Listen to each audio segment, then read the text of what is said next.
بسم اللہ الرحمن الرحیم رب اشرح لی صدری ویسر لی امری واحلل عقدۃ من لسانی یفقہوا قولی اللہم ثبتنا عند الموت بلا الہ الا اللہ ولا حول ولا قوة الا باللہ۔ السلام علیکم ورحمۃ اللہ وبرکاتہ۔ انشاءاللہ تعالی آج ہمارا 7واں لیسن ہے change your self not others. یہ ایک گہری اور بامعنی سوچ ہے جو انسان کو خود کی اصلاح اور تبدیلی کی طرف راغب کرتی ہے۔ اسلام کے مطابق دنیا میں حقیقی تبدیلی کا آغاز فرد کی اپنی ذات سے ہوتا ہے۔ قرآن مجید اور سنت آپ صلی اللہ علیہ وسلم کی زندگی کی کچھ پہلو جو ہے وہ آپ کے سامنے رکھنے کی کوشش کروں گی کہ انسان اپنی اصلاح کیسے کرے، پھر معاشرے میں بہتری لانے کی وہ کوشش کیسے کر سکتا ہے۔ اگر ہم یہ ایک موازنہ کریں، دیکھا جائے تو خود کو بدلنا آسان ہے بنسبت دوسروں کو بدلنے کے، لیکن ہمارے ہاں یہ الٹ چکی چلتی ہے۔ ہم الٹ ہی کام کرتے ہیں اور یہ سوچتے ہیں کہ میں دوسروں کو بدل سکتی ہوں۔ ہمارے ہاں یہ سارا الٹ ہوتا ہے۔ ایسا الٹ کیوں ہم کرتے ہیں؟ اس کی کئی وجوہات ہو سکتی ہیں۔ کہیں نہ کہیں ہمارے اندر تکبر ہوتا ہے۔ ہم کہتے ہیں کہ ہم تو ٹھیک ہیں، دوسرے کو بدلنے کی ضرورت ہے، میرے اندر تو کوئی کمی نہیں ہے۔ کہیں نہ کہیں ہم کو مذہبی فریضہ اس چیز کو سمجھ لیتے ہیں اور کہتے ہیں کہ ہمیں تبلیغ کرنی چاہیے اور دوسروں کو بدلنا چاہیے، کہ میں تبلیغ کروں۔ تبلیغ کرنے کا مطلب ہے کہ مجھے اپنے اندر تبدیلی لانی ہے۔ میرے اندر تبدیلی آئے گی تو لوگ اس چیز کو دیکھ کر تبدیل ہوں گے۔ آپ صلی اللہ علیہ وآلہ وسلم کی سیرت یہی ہمیں سکھاتی ہے۔ آپ صلی اللہ علیہ وسلم نے وہ کام کر کے دکھایا، نہ کہ دوسروں کو کہا کہ آپ ایسا کریں اور اپنا عمل نہ بدلیں۔ آج ہمارا یہ حال ہے کہ ہم دوسروں کو تبلیغ شروع کر دیتے ہیں، دوسروں کو بدلنے پہ لگ جاتے ہیں، اپنے اندر نہیں جھانکتے ہیں، یا کہیں نہ کہیں دوسروں نے ہمیں بتا دیا ہوتا ہے کہ ہمیں دوسروں کو بدلنا چاہیے۔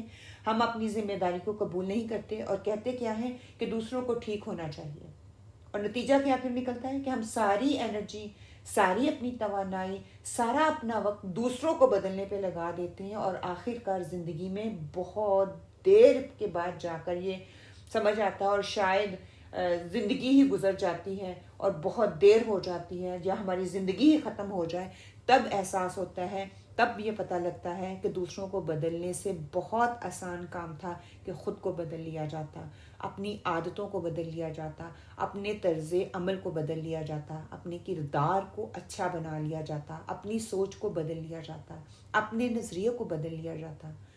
آج سے عہد کریں کہ خود کو بدلنا ہے، دوسروں کو نہیں۔ خود جس کو بدلنا چاہتے ہیں اس کے لیے اپنے آپ کو بدلیں، تاکہ وہ دیکھ کر اپنے آپ کو بدلیں۔ اپنی سوچ کو میں نے بدلنا ہے، اپنی عادات کو بدلنا ہے، اپنے نالج کو اپ گریڈ کرنا ہے سنت اور قرآن کے ذریعے۔ اپنی اسکلز کو میں نے امپروو کرنا ہے۔ اپنی شخصیت کو بہتر بنانے کی کوشش کریں ہر روز۔ میرا کل میرے آج سے بہتر ہو، میرا آنے والا کل میرے گزرے ہوئے کل سے بہتر ہو۔ اپنے نظریات کو بدلیں۔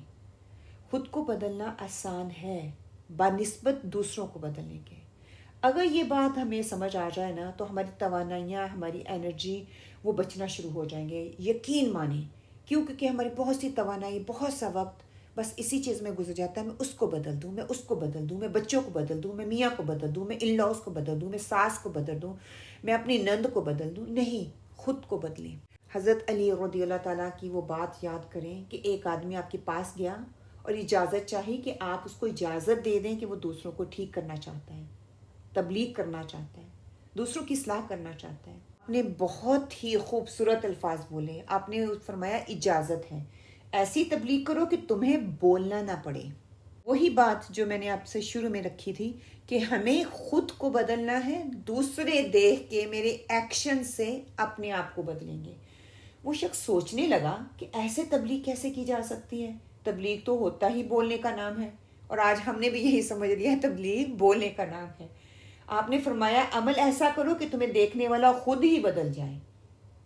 تو کاش ہم ایسے بن جائیں، ہماری خوش اخلاقی سے، ہمارے صبر سے، ہمارے گفتار سے، ہماری بردباری سے، ہماری اعلیٰ ظرفی سے، ہمارے اچھے کردار سے ہمارے ارد گرد والے دیکھیں اور خود کو بدل لیں۔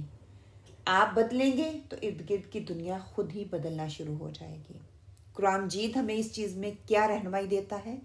اپنی حالت بدلنے کی شرط کیا ہے کہ اللہ سبحانہ وتعالیٰ فرماتے ہیں بے شک اس قوم کی حالت نہیں بدلتا اللہ سبحانہ وتعالیٰ جب تک وہ اپنی حالت خود نہیں بدلتے، سورہ رعد میں آتا ہے۔ تو یہ آیت جو ہے ہمیں یہ سکھاتی ہے، یہ بتاتی ہے کہ حقیقی تبدیلی کا آغاز خود انسان کی ذات سے ہوتا ہے۔ جب کوئی ایسی سوچ، ایسے اعمال اور ایسے کردار جو اپناتا ہے، اپنے کردار میں اچھی تبدیلی لے کے آتا ہے، تو اللہ اس کی حالت بدل دیتا ہے۔ پھر یہ ہوتا ہے کہ نفس کی اصلاح انسان کیسے کرے، اس کے بارے میں سورہ شمس میں بہت ہی خوبصورت آیت آتی ہے کہ اس شخص نے فلاح پائی جس نے اپنے نفس کو پاک کر لیا۔ کیا سبق ملا؟ کہ کامیابی اور خوشحالی کا راز اپنی ذات کی اصلاح، اس کی صفائی ہے، نہ کہ دوسروں کی اصلاح پر زور دینا۔ اپنے اندر کی گندگی کو نکالو، اپنے اندر کو صاف کرو، اس کو چمکاؤ۔ ہم باہر کی صفائی پہ بہت زور دیتے ہیں، اندر کی صفائی پہ نہیں دیتے۔ اندر اتنا گند ہے، حسد، بغض، کینہ، ہر طرح کی برائی ہمارے اندر پڑی ہوئی ہے، لیکن باہر سے جتنی مرضی خوبصورت کپڑے پہن لو، جتنا مرضی میک اپ اچھا کر لو، جتنا مرضی اچھا سکارف پہن لو، ڈیزائنر کپڑے پہن لو، آپ کا اندر جب تک اندر سے درست نہیں ہے، اندر صفائی نہیں ہے، اندر کا تزکیہ نہیں ہے، کبھی بھی فلاح نہیں پا سکو گے۔ آپ صلی اللہ علیہ وسلم ہمیں اس میں کیا رہنمائی دیتے ہیں؟ خود کی اصلاح کی اہمیت کے حوالے سے آپ صلی اللہ علیہ وسلم نے فرمایا اپنے نفس کو قابو میں رکھنا جہاد اکبر ہے۔ تو اس حدیث میں خود پر قابو پانے، اپنی اصلاح کی سب سے بڑا جو جہاد ہے اس کو دیا گیا ہے، کہا گیا ہے، اور اس بات کی اہمیت ظاہر کی گئی ہے کہ انسان کو اپنی کمزوریوں پر قابو پانے کی کوشش کرتے رہنا چاہیے۔ انسان ہے، کمزوری ہو سکتی ہے، یہ نہیں کہ نہیں، ہم سے غلطی بھی ہو سکتی ہے، ہم سے بھول بھی ہو سکتی ہے، ہم گر بھی سکتے ہیں، ہم مطلب ہر کام ہم سے ہو سکتا ہے، پاسبلٹی ہے نا، انسان ہونے کے ناطے کمزور ہیں ہم، یہ ہو سکتا ہے۔ پھر یہ کہ دوسروں پر تنقید سے بچنا ہے، یہ پوری کوشش کریں۔ آپ صلی اللہ علیہ وسلم نے فرمایا تم میں سے جو شخص اپنے بھائی کے عیب کو چھپائے گا، اللہ سبحانہ و تعالیٰ قیامت کے دن اس کے عیب کو چھپائے گا۔ صحیح مسلم کی یہ حدیث ہے کہ دوسروں کی خامیوں کو ظاہر کرنے کی بجائے اپنی اصلاح پر توجہ دینے کی طرف ہماری غور و فکر ہونا چاہیے، ترغیب ہونی چاہیے کہ میں نے دوسرے کی برائی نہیں کرنی، دوسرے کے اندر میں نے خامی نہیں دیکھنی، خامی کو میں نے ظاہر نہیں کرنا، خامی کو میں نے ابھارنا نہیں ہے۔ پھر یہ کہ نرمی سے دعوت دینے کی عادت ڈالیں۔ پھر یہ کہ آپ صلی اللہ علیہ وآلہ وسلم نے فرمایا دین میں نرمی ہے، اور جو شخص دین میں سختی کرتا ہے وہ غالب نہیں آتا۔ یہ بھی صحیح بخاری کی حدیث ہے۔ اس سے معلوم یہ ہوتا ہے کہ دوسروں کو بدلنے کی کوشش محبت اور نرمی کے ساتھ ہونی چاہیے، اور سختی یا تنقید سے نہیں ہونی چاہیے۔ اور سب سے پہلے اپنے گھر پہ دیکھیں، بچوں کی اصلاح پہ غور و فکر کریں۔ میاں کے ساتھ کوئی ایسی بات کرنی ہے تو یہ اپنے ذہن میں رکھیں، بچوں کی اصلاح کی کوشش کرنی ہے، پیار سے، نرمی سے، محبت سے، تنقید سے نہیں۔ پھر یہ کہ خود کو تبدیل میں کیوں کروں، کیوں کرنا ضروری ہے؟ اپنی ذات کی اصلاح معاشرے کی اصلاح کی بنیاد ہو سکتا ہے۔ آپ کی زندگی کا مقصد اپنی زندگی کو بہتر بنانا اور دوسروں کے لیے مثال بننا ہو سکتا ہے۔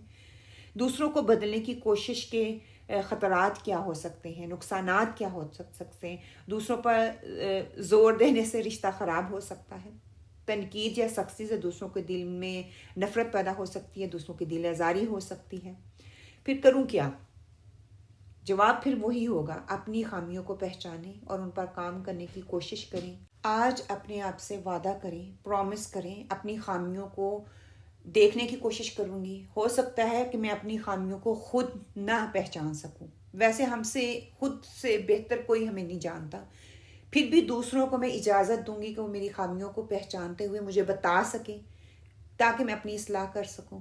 اللہ سے دعا کریں، اللہ سبحانہ تعالیٰ میری اصلاح فرما دے، جو میرے اندر خامیاں ہیں وہ مجھے دکھا دے، دوسروں کے لیے مثال بنے تاکہ وہ آپ کے کردار سے متاثر ہوں۔ نرمی، محبت، حکمت سے دوسروں کو دعوت دیں۔ اسلام ہمیں یہ سکھاتا ہے کہ تبدیلی کی شروعات جو ہیں ہمیشہ اپنی ذات سے ہوتی ہیں۔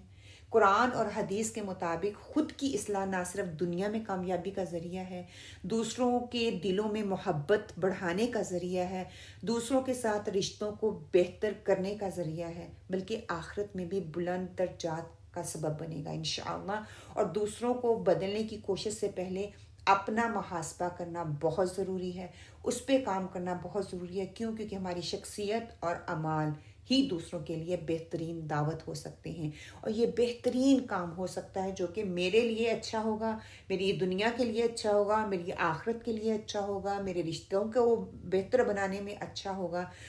اللہ سبحانہ تعالیٰ سے یہی دعا کرتی ہوں کہ اللہ سبحانہ تعالیٰ ہمیں سب سے پہلے اپنے اندر جھانکنے کی توفیق عطا فرمائے، اپنی کمیوں کوتاہیوں کو دیکھنے کی توفیق عطا فرمائے، ان کو درست کرنے کی توفیق عطا فرمائے۔ اللہ سبحانہ تعالیٰ ہمیں جو بھی ہم فیصلہ کریں، جو بھی اپنی برائیوں کو دیکھیں اور اس کو درست کرنے کی کوشش کریں، اللہ سے رو رو کے دعائیں مانگیں، اللہ سے گڑ گڑا کے دعائیں مانگیں۔ میں کمزور ہوں، میرے اندر یہ برائیاں ہیں، میرے اندر یہ خامیاں ہیں، میں دوسروں کو نہیں بتانا چاہتی، اے میرے رب اس کو میرے اندر سے دور کر دیں، مجھے اپنے قریب کر لیں، مجھے محمد صلی اللہ علیہ وآلہ وسلم کی سنت پر چلنے والوں میں شامل فرما لیں۔ یا اللہ میں کمزور ہوں، میرے اندر یہ کمزوریاں ہیں، بول بول کے اللہ سبحانہ تعالیٰ کے سامنے رکھیں۔ اللہ سبحانہ تعالیٰ ضرور ہماری ان کمزوریوں کو، ہماری ان کوتاہیوں کو دور فرما کر ہماری شخصیت میں مثبت چیزیں ڈالے گا۔